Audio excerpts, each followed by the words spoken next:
የኢትዮጵያ ኤርትራም ጦር ተንቀሳቅሷል። መነሻውን ባህር ዳር ያደረገው ከፍተኛ ቁጥር ያለው የመከላከያ ኃይል ወደ ትግራይ አዋሳኝ መንቀሳቀሱን ብሉምበርግ ዲፕሎማቶችን ዋቢ አድርጎ ዘግቧል። ከኢትዮጵያ መከላከያ ሰራዊት ባለፈ የኤርትራ ጦርም ከፍተኛ ቁጥር ያለው ጦሩን አስጠግቷልም ተብሏል። በሁለቱ ሀገራት መሃል ጦርነት የመቀስቀስ እድሉ ከዕለት ወደ ዕለት እየሰፋ ሲሆን ዲፕሎማቶችና የሀገራት ግጭቱ እንዳይቀሰቀስ ጥረቶች እያደረጉ መሆኑን ታውቋል።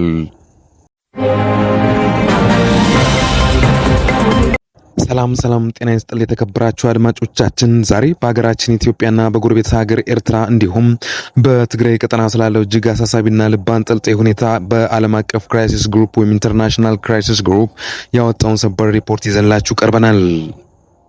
ሪፖርቱ የሚያስተላልፈው መልእክት ግልጽና አስፈሪ ነው።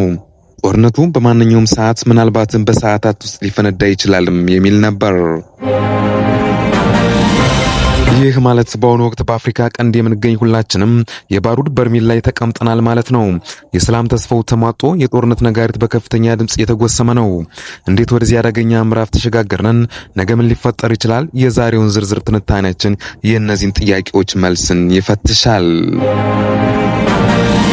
ከ2-3 ዓመታት ወደ ኋላ ስንመለስ ያ ጊዜ የነበረው ድባብ ምን ነበረም?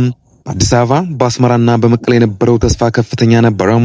የኢትዮ ኤርትራ የሰላም ስምምነትና የባህር በሮች ክፍት መሆን፣ የህዝብ ለህዝብ ግንኙነት፣ ሁሉም ነገር አዲስ ተስፋን ሰንቆ ነበረ። ግን ምን ሆነ? የሶስትዮሹ ጥምረት ማለትም የአብይ ኢሳያስ ህወሓት እንዴት ተበተነ? ቅመም ያለው እዚህ ጋር ነው። የመተማመን መሸርሸር፣ የጋራ ጠላት የነበረው ህወሓት ከስልጣን ከወረደ በኋላ ጥምረቱን ዓላማውን አጣ። የፕሪቶሪያው ስምምነት የትግራይ ጦርነት ቢቆም የፕሪቶሪያው ስምምነት ተፈጻሚነት ላይ ያለው ስንክል አሁንም ቅሬታ ምንጭ ነውም ተብሏል።